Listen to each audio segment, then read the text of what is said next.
Happy Memorial Day. There's no new news today. Instead, we begin at Burlington's Lakeview Cemetery. In many ways, this is a shrine to those who served their country in the American Civil War. Lakeview has a unique distinction of being the final resting place of 3 Civil War generals, all heroes at the Battle of Gettysburg: William Wells, George Stannard, and Oliver Otis Howard. This cemetery also holds the graves of Black Vermonters who served in the 54th Massachusetts Infantry Regiment, the first all-Black regiment recruited in the North. Join us as we honor, in the words of Lincoln's Gettysburg Address, those who gave their lives that that nation might live.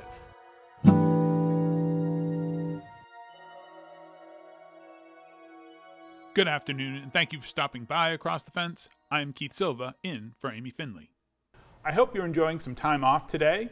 We're celebrating this Memorial Day by digging into the origins, meaning, and later we'll tell you how you can get involved to honor those who made the ultimate sacrifice, so we can have days like this.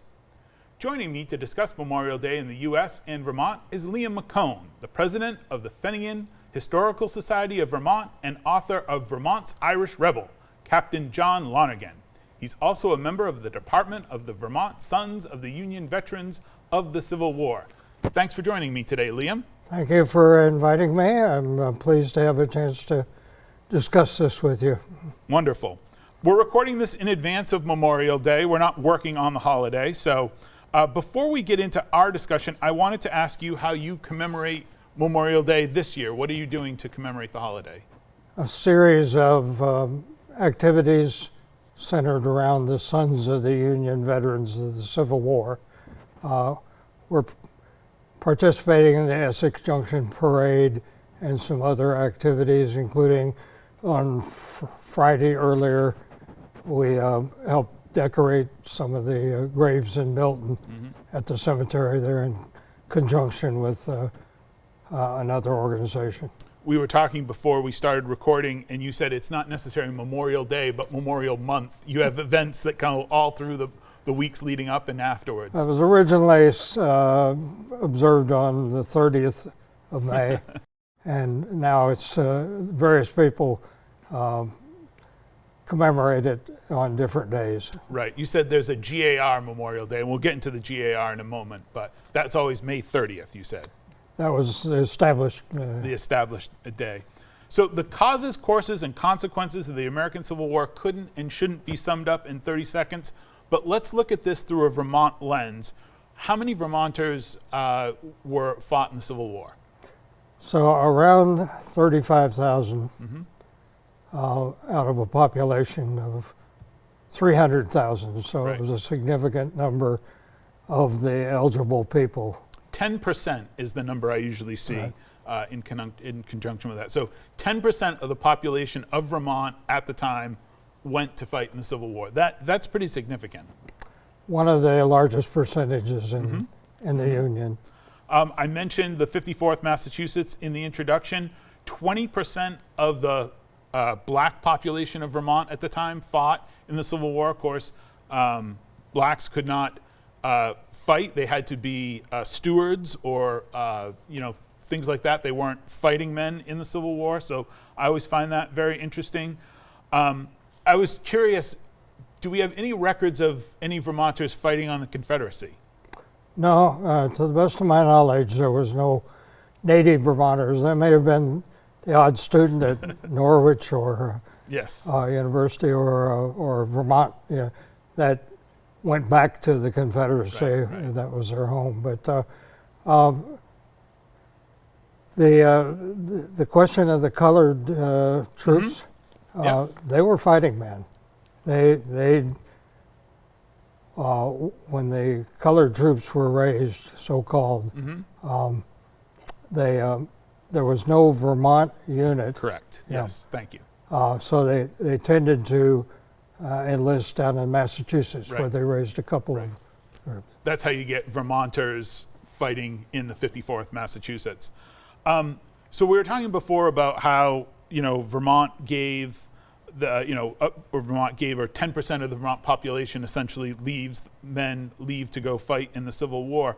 Do you have any examples of this depopulates? I mean, Vermont's always had a small population, but even back then, as you were saying, 300,000, 350, whatever the numbers are, that depopulates town. Do you have any stories or any anecdotes about what that was like at that time? A number of cases that I've read of people whose head of the house left the small farm, and they ended up losing the farm because either he didn't get his pay on time, or he died, or he was injured. So the impact trickled down for years after that. Yeah, the great sacrifice that was made not only by the servicemen themselves, but their families, wives, children, so on and so forth. And we'll get into that as we talk a little bit more about the GAR. So one of the things that you talk about in your books and in your talks is that there was a very strong community connection with these men even before they went off to fight in the war. And you think that's significant to how Vermonters perform in the war and how they do. The way of raising the troops to fight in the Civil War was locally based. So quite often there'd be a village or a community that was large enough to raise a whole company, and so they were very much parts of the community that relied on each other back home and continued to do so in their service. Vermont was rather unique in that they tended, rather than raising new regiments, they would send replacements for the casualties of the existing regiments. So we had fewer regiments raised, but much more efficient, because they would send these people to fight under experienced men rather than forming a bunch of raw recruits. Right. They already sort of had a connection going into those different places. Vermont, of course, Vermonters very proud of the fact that slavery was outlawed in the Constitution, July 2nd, 1777. But as you point out, Liam, that spirit carries over. Vermonters were very big for Lincoln. One of the biggest percentages of voters came from Vermont for Lincoln. About 70% voted for Lincoln, while nationwide his figures were only about 40%. Of course, the Democratic's vote was divided north and south, and there were other parties too, so he was really a plurality president. Right. So Vermonters, big for Lincoln. So the American Civil War ends Appomattox Courthouse, Virginia. I don't want to upset anyone out there. We know that, just because the surrender was signed April 5th, check my notes, April 9th, 1865, the fighting doesn't just stop that day. They don't flip a switch. No cell phones back then, so you didn't get a text message that says, all clear, guys, we're all done. Put your guns away. What happens to the soldiers, specifically the Vermonters, when, the treaty is signed? So soldiers normally enlisted for a given period, originally 2 years, then became 3 years. So when the hostilities were essentially declared over in May of 1865, these people were discharged, usually by going back to a mustering out point, which for the Vermonters was basically Brattleboro, because it was well served with the rail connections. One unit that was assigned to Butler's group in Louisiana didn't come home till March of 1866. They were sent, the 7th Vermont was sent to Texas, part of the Reconstruction effort to guard the border. So for some Vermonters, even though I like how you said hostilities are ended. I think we found a place to settle on there, Liam. Hostilities are ended. Some Vermonters didn't go home for like another year. So it wasn't something as cut and dried as anything. And you came back to Brattleboro, but you said there was a parade in Washington before everyone got sent home, so to speak? They called it the Grand Review, and they had spaced over 2 days of parades through Washington. Mm-hmm. Most of the existing Vermont units at the time did participate in this grand review. And then they loaded up on trains and came up to Brattleboro and were, I think, given tickets to go as close on the train after mustering out. They would try and return them to their communities. Right, right. So if you had to go back to Derby, you at least got a train ticket there. You weren't sort of having to find your own way back to Derby. You also told me that when they mustered out, they were allowed to keep their rifles. They were allowed to purchase them. Purchase them. Okay, so they were allowed to. It was $5 for a musket. $5 for a musket. You can purchase your musket. Leave $5 in the jar on your way out. As many Vermonters may know, Memorial Day was originally called Decoration Day. What's the distinction? How does Decoration Day come out of Memorial Day? Decoration Day was kind of a custom that many communities would participate in, of putting flowers on the graves of the departed. And it morphed into a more official holiday or commemoration, right? Yep. Not really a festival or a celebration, No. but as the Memorial Day. Right, and it's an ancient tradition, putting flowers on soldiers' graves. And as I was researching this, apparently a very popular commemoration tradition, whatever you want to call it, in the South. And there's questions about how it came around to become this Decoration Day, and then hence Memorial Day, about sort of where it came from. So, but the history goes back probably centuries to putting flowers on soldiers' graves, which leads me to the GAR and the Grand Army of the Republic. What is the Grand Army of the Republic, and what's its tie-in to Memorial Day? The service that people went through in the hostilities, the War of the Rebellion, the official title, was so significant that many of them were anxious to continue the fraternity of people. There's a song about, we drank from the same canteen, the experience there. They were community-based to start with. They went back to the same communities in many cases, and they wanted to continue this association. There were various groups. There was a group just for officers, the Mallas. The GAR became the largest of the groups. There were about 2 million plus people who served in the Union forces. About 400,000 of them joined the GAR, the Grand Army of the Republic. And this is a veterans organization, essentially. You had to be an honorably discharged, veterans. If you were not honorably discharged, they followed Masonic practices. They would have black and white balls on to be put in a voting. Okay. So if you got blackballed. So it's a veterans organization. So VFW halls that we would see today, or Legion posts or things like that, very similar to what the GAR was, sort of the original. As opposed to the veterans of foreign wars, these were veterans of the domestic war. Exactly, of the Grand Army of the Republic. Where do we find evidence of the GAR today? Is there anything out there? If you look around, there's a lot of evidence still today. There were about 110 posts, which were organizations. Nationally? No, in Vermont. In Vermont, 110 posts in Vermont. Okay, yeah. Okay. So almost every little village had a GAR post accessible. Because we're talking about walking or riding, at that point. Right. But often they were deliberately built or established along the railroad lines because that was a common way of traveling. Right. Unfortunately, they were usually frame, and they would burn down from the cinders coming out of the locomotives. Yeah. So there's 110, you said, in and around Vermont. Where else would someone see GAR, evidence of the GAR?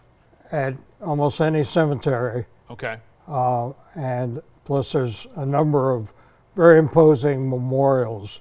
I was just down at Middlebury, and it ties up the traffic going around it, but there's a remarkable memorial to the soldiers there.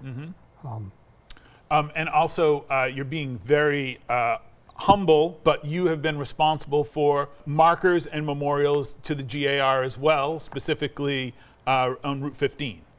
Last year we dedicated a new official roadside historical marker for the GAR. We located it in Cambridge because it's right across the street from the Vermont 15 is the GAR highway, and there is a GAR memorial there in Cambridge, right in the center of Cambridge. And the GAR highway in Vermont runs where, you tell me? It originally was dedicated in 1937, the year I was born. And the first people to drive across it as the GAR were veterans of the Civil War. And it ran from Burlington to Joe's Pond. To Joe's Pond, yep. And of course, the GAR highway nationally is Route 6, which runs from the tip of Cape Cod and Provincetown all the way across the country. So, you know, the GAR well represented still in our world today. So, were women or children of Civil War veterans who died in the war, were they allowed entry into the GAR? You had to be an honorably discharged veteran, but there were a number of children. Okay. Because people would enlist as drummer boys, as in Julius Scott did, right, and Johnson, at what we would consider a child's age. Okay. Okay. But if your husband had died in the war, you couldn't be in the GAR, but you could be in another group associated There was with a them. group of ladies' orders that were rather competitive between each other in terms of, but the most significant one was the Women's Relief Corps. Okay. The very impressive monument in City Hall Park in Burlington was erected by the Women's Relief Corps, as was the monument in Cambridge. In Cambridge, okay. And these were auxiliary organizations connected with Correct. the GAR. Two names associated with Memorial Day that we should mention and the GAR, John Logan and Benjamin Stevenson. Who are these folks? Benjamin Stevenson was a surgeon who conceived of the establishment of the and he was the provisional president Of the GAR. of the GAR. And he has an impressive monument in D.C. to his role. The first actual commander-in-chief of the GAR was a fellow named Hurlburt. The next elected president was commander-in-chief was Logan. John Logan. He was a Civil War general. He was a senator later and vice presidential candidate. So he was the one that came up with the concept of a national holiday for Memorial Day. Right. So he's the one that. So we John Logan is the one we have. You know, gets the kudos for establishing Memorial Day. And is that where we get the Logan Initiative? The Logan Initiative is actually Memorial Day? Yes. Okay. Yeah. Okay. So that's the commemoration that May 5th, 1868, General Order Number 11 designating the last Monday in May as a national holiday. Now, as you point out to me, being a good historian, national holiday does not mean federal holiday. That only comes around until like the 60s when it actually gets established. So it's a long time before we're announcing a Memorial Day to everybody gets the day off. But the 400,000 people in the GAR were very rigorous in terms of observing yes. the 30th of May as Memorial Day and very solemn commemorations right. of the sacrifice. Right.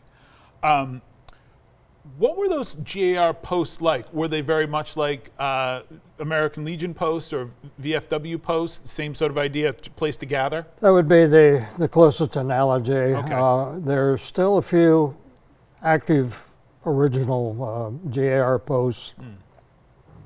Lynn, Massachusetts has a lovely one. Okay. Except you got to walk up a flight of stairs. But it preserves the actual ambiance Okay. of this type of thing. A very, very solemn situation. And what sort of activities did they do? Did they organize events, things like that? The emphasis, of course, was on observing the sacrifice of the people. The motto is liberty,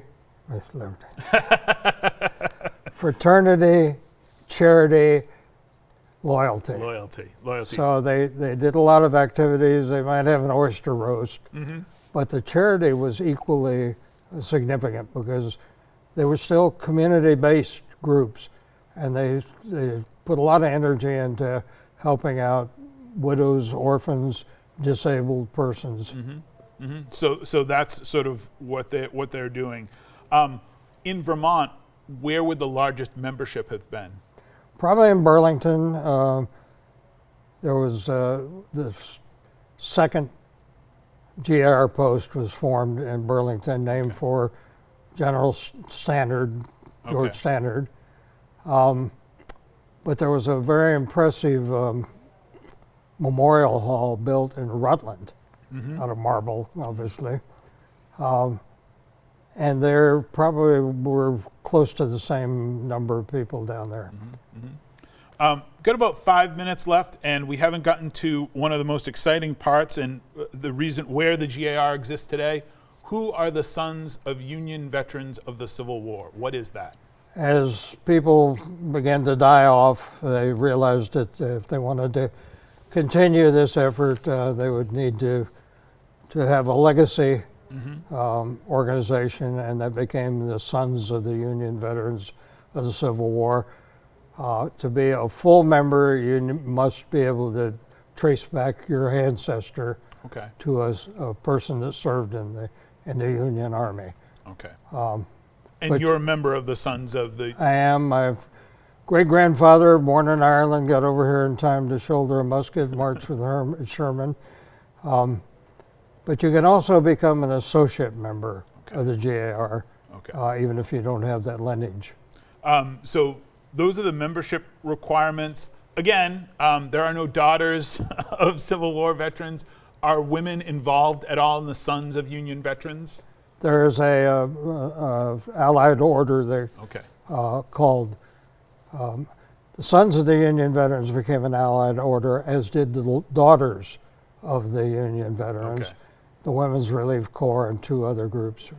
So if you can chase your lineage back, either a man or a woman, you can participate in this organization. Correct. What do you do? What are your responsibilities? It's based on whatever leadership determines within your camp, which is the local group, or a state would normally be the department that would oversee the camps, and then there's a national headquarters, which is down in Harrisburg, Pennsylvania. Okay, so very much still active today as a group. Correct. Is it the Sons of Union Veterans who put flags on graves, those GAR graves we talked about? Yes, but there's a number of other people that that also commemorate Memorial Day or Flag Day. In some cases, Boy Scouts are sometimes organized to do this. American Legion, various other. In Vermont, we also have the Old Cemeteries. Vermont Old Cemetery Group. That also participate in that association that also participate in putting flags out.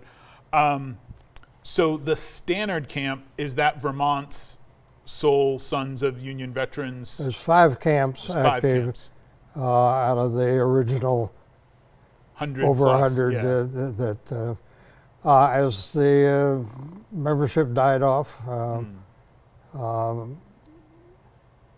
the number of camps fell off accordingly. Sure. And so how do you, we talked about membership, but is this something where if someone has an interest, whether they're an associate member or a direct descendant, that they can join the standard camp? Yes, you can either go on the national website, Okay. which is very well organized and has all the information you would need. We've also got a website for the standard camp. We would welcome anybody with an interest, whether they have a heritage or not. We can get you involved and educate you. We're forming some Vermont roundtable discussions. And we were talking before that if you're not, putting flags on graves or marching in parades and things like that, if you're not Liam McKone, I guess, what's your advice to someone if they want to get involved in something like this? Should they join the Sons of Union Veterans? That would be a good way to get educated about the significance of the Civil War. There's a number of ways that you could get involved. But you said the big one is education, just educating yourself about history and understanding what happened with the American Civil War and everything about it. The causes, the consequences of the Civil War should be something that we're all aware of. Very well said. Well, Liam, thank you so much. It's been a wonderful conversation. To learn more about the Sons of Union Veterans of the Civil War, visit their website. And if you'd like to get involved in Vermont, information for the Standard Camp is there as well. My thanks to the team here at WCX who make our program possible, and thank you for spending part of your Memorial Day with us.